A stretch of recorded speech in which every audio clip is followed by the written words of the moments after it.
We are absolutely terrified of silence. Not the comfortable silence of shared understanding, but the kind that creeps in during an empty Sunday evening when the curated feeds have been scrolled to exhaustion and the perfectly filtered photos have been posted and the notifications have slowed to a trickle. That silence where you're just alone with the raw fact of yourself, unperformed and unwitnessed. We do everything in our power to avoid it. We fill every possible gap with noise, with motion, with the performance of happiness, with the carefully arranged aesthetics of a life well lived. We throw ourselves into spectacle with the desperation of someone trying to outrun their own shadow. The music must never stop. The lights must never dim. Because if they do, we might have to confront something we've been building elaborate defenses against for years, the possibility that beneath all the glitter and noise and carefully constructed beauty, there might be nothing there at all, or worse, something we don't recognize anymore. F. Scott Fitzgerald understood this terror with uncomfortable clarity. The Great Gatsby is soaked in it, dripping with the perfume of desperation masked as celebration. And nowhere is this more visceral than in those parties, those legendary Gatsby parties that seem to represent the absolute peak of the roaring 20s. Picture it, the sun dropping below the horizon over West Egg, and suddenly Gatsby's mansion transforms into something alive and frantic. The orchestra strikes up what Nick calls yellow cocktail music, this brassy, relentless jazz that fills every corner of the gardens. The air itself seems to vibrate with sound. Champagne flows like a river, servers appearing and disappearing through the crowds with fresh bottles before the previous glass has even been emptied. The women arrive in dresses that catch the light, sequined and shimmering, their laughter pitched high and sharp, cutting through the music.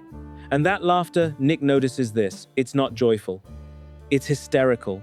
It's too loud, too forced, the sound of people performing enjoyment with such commitment that it circles back around to something almost violent. The conversations are meaningless, shouted over the music, forgotten as soon as they're spoken. Bodies pressed together on the dance floor, moving with frantic energy. The colors, the sounds, the champagne, the jazz, the laughter, the lights, it all blends into this overwhelming sensory assault that leaves no room, not even a sliver of space, for quiet thought. And that's the point. This isn't celebration. This is defense. This is what it looks like when an entire culture decides to turn the volume up so loud that they can't hear the questions forming in the back of their minds. The party isn't happening despite the void, it's happening because of it. We do the same thing now, just with different tools. We've traded jazz orchestras for perfectly curated Spotify playlists, champagne towers for aesthetically arranged coffee cups, sequin dresses for filtered selfies, but the mechanism is identical. We build these elaborate theatrical sets around ourselves, these carefully arranged lives that look absolutely beautiful from the outside. Every post is considered, every photo is edited, every experience is documented and shared and validated through the eyes of an audience. We're not living, we're performing living. And if we do it well enough, if the aesthetic is compelling enough, maybe we won't notice that there's nothing behind the curtain. Fitzgerald gives us the most perfect image of this in a scene that's easy to overlook but absolutely crucial. During one of the parties, Nick wanders into Gatsby's library, this grand Gothic room filled with floor-to-ceiling shelves of books. He finds a drunk man there, a man with enormous owl-eyed glasses, and this man is genuinely amazed. He's pulling books off the shelves, examining them with the excitement of someone who's discovered something extraordinary. The books are real, he keeps saying. They're absolutely real. He expected them to be just cardboard, just props, just the appearance of books to complete the aesthetic of a wealthy man's library. But no, these are actual books, beautifully bound, expensively imported. There's just one small detail. The pages haven't been cut, they've never been opened, they've never been read. What looks like a library, what functions aesthetically as a library, what completes the image of the educated, cultured gentleman is actually just an elaborate stage set. It's a facade so carefully constructed that it becomes more real than reality, except it isn't real at all. It's performance crystallized into object form. And we live like this now, don't we? We build these beautiful external structures, the right job title, the right apartment aesthetic, the right relationship status. the right weekend plans. And we arrange them so carefully that from the outside, it looks like a complete, meaningful life. But how often do we actually cut the pages? How often do we actually live inside the thing rather than just displaying it? The truly heartbreaking part is what happens when you try to fill an emotional void with aesthetic overflow. When you genuinely believe that if you just accumulate enough beauty, enough material splendor, enough visible proof of success, it will somehow transmute into meaning. It will somehow become substance. Gatsby believes this with his whole heart, and Fitzgerald shows us the exact moment this delusion reaches its breaking point. Gatsby is giving Daisy a tour of his mansion, desperately trying to prove to her that he's worthy now, that he's transformed himself into someone she could love. And he's pulling out all the stops, showing her every room, every imported detail, every expensive proof of his reinvention. Then they reach his bedroom, and he starts pulling shirts from his closet. But not just showing them, throwing them. Piles and piles of shirts, silk and linen, every color imaginable, striped and scrolled and plaid, shirts from London and Paris, this absurd, excessive, almost violent display of material wealth. They cascade through the air, this waterfall of expensive fabric, landing in a growing heap. And Daisy doesn't smile. She buries her face in the shirts and starts crying. Nick says she's never seen such beautiful shirts before, but that's not why she's crying. She's crying because she's witnessing something terrible. She's watching a man try to build a soul out of silk. She's seeing the desperation, the enormous tragic gap between what Gatsby thinks these shirts mean and what they actually are. She's crying because no amount of beautiful fabric can stitch together the years they've lost, can't manufacture the organic growth of a real relationship, can't transform performance into authenticity. You can pile up beauty until it fills every room of a mansion, and it still won't be enough because it was never about the shirts. It was never about the aesthetics.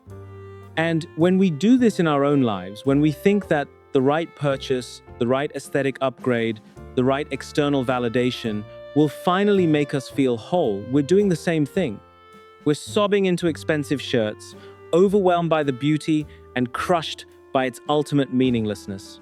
Here's where I want to pause for just a moment. If you find yourself sitting with heavy thoughts like these, consider subscribing and joining us. Let's walk toward more real days together.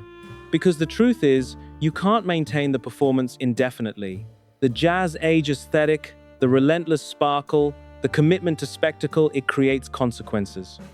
The music has to stop eventually, and when it does, reality comes rushing back in with ugly, undeniable force. Fitzgerald shows us this in these moments of jarring transition, when the carefully maintained illusion suddenly shatters. At the end of one of those legendary parties, after the yellow cocktail music has played for hours, and the champagne has flowed, and everyone has performed their enjoyment with desperate commitment, there's a car crash. Just outside the gates of Gatsby's estate, a car crashes and a wheel literally comes off. The car is just sitting there, wheelless, and a crowd gathers, and the driver, drunk, confused, still mentally inside the party, doesn't understand what happened. He doesn't understand why the car won't move. There's something so absurd and horrible about it, this sudden violent break from the elegant fantasy of the party into this chaotic, mechanical, physical reality. The spectacle has consequences. The performance has a cost, and that cost shows up in these moments when the aesthetic veneer cracks and you see the damage underneath. And then Fitzgerald gives us the Valley of Ashes. This gray, burned-out industrial wasteland that sits right between the glittering wealth of West Egg and the old money elegance of East Egg and the excitement of New York City. It's where the ashes from the city get dumped, this desolate place of gray land and gray smoke and gray people moving through the dust. It's ugly, it's unaesthetic. It's everything the jazz age ethos wants to ignore. But it's also, and this is crucial, the foundation that makes the parties possible. This is where the working people live, the ones whose labor supports the champagne towers and the silk shirts and the yellow cocktail music. This is the reality that the wealthy literally drive through without seeing, their eyes fixed on the next beautiful destination. We do this too. We curate our feeds to show only the highlights, only the beauty, only the glittering surface. We filter out the Valley of Ashes. We don't want to look at the boring parts, the difficult parts, the parts that don't perform well. We don't want to acknowledge what our curated aesthetics might be built on the exhaustion, the anxiety, the relentless pressure to maintain the image, the relationships we've neglected, the quiet desperation we've papered over with beautiful objects and experiences. But that grey land is real. It's there whether we look at it or not. And eventually, we have to drive through it. Eventually, the music stops. It always stops. For Gatsby, it stops with gunshots. With his body floating in a swimming pool he never used, surrounded by the magnificent aesthetic of his mansion that suddenly means nothing at all. And in the aftermath, Nick experiences something that should terrify us. He's standing in that enormous house, the same house that just days before was filled with hundreds of people, with music and laughter and the performance of connection. Now it's empty, silent. The partygoers are gone. The orchestra has packed up. The lights are off. Nick tries to organize a funeral, calls all those people who drank Gatsby's champagne and danced in his gardens and benefited from his desperate generosity, and almost nobody comes. 3 people show up to the funeral of a man who hosted hundreds every weekend, because they were never really there for Gatsby. They were there for the performance. They were there for the aesthetic experience, for what it looked like to be seen at a Gatsby party. When the spectacle ended, when the entertainment value disappeared, so did they. And Nick is left standing in these vast, echoing rooms, confronted with the most devastating silence. The silence of a life that was all performance, all aesthetic, all surface. And when the performance ended, there was nothing left to hold. No genuine connections, no real relationships. Just empty rooms and the echo of yellow cocktail music that nobody's playing anymore. This is what we're running from when we fill every moment with noise and distraction and curated content. This silence, this possibility that if we stop performing, if we turn off the music, if we let the aesthetic facade drop, we'll discover that we've built something beautiful and hollow, that we've been so busy making our lives look good that we forgot to make them real, that we've confused the appearance of connection with actual intimacy, the appearance of success with actual meaning, the appearance of happiness with the much harder, much quieter work of building something genuine. But here's the thing, here's the difficult, necessary truth. You have to let the music stop. You have to be willing to stand in the empty room. You have to take off the glittering costume and exist without an audience and face whatever silence reveals. Because responsibility, real responsibility to yourself and to the people you claim to love, means being willing to exist in the unaesthetic moments. It means having the courage to be boring, to be uncertain, to be unperformed. It means cutting the pages of those beautiful books and actually reading them, even if they turn out to be disappointing. It means throwing fewer parties and having more genuine conversations. It means being willing to look at your own valley of ashes, your own grey land, the parts of your life and your psyche that don't photograph well. We cannot keep using aesthetics as an anesthetic. We cannot keep medicating ourselves with spectacle. The parties end, the champagne runs out, the yellow cocktail music stops playing, and when it does, you're left with the raw fact of yourself, and you'd better have built something real underneath all that glitter. You'd better have actual relationships that don't require performance.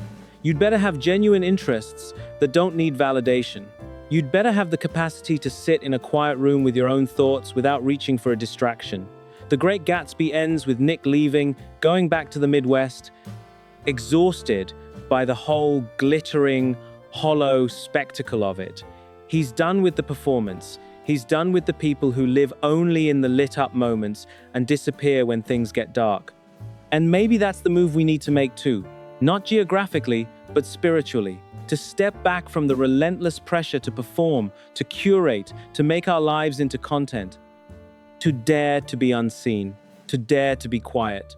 To dare to cut the pages and actually read the books. To build something that doesn't depend on an audience to exist. The mansion is empty now. The parties are over. And in that silence, in that empty room, you finally have the space to become real.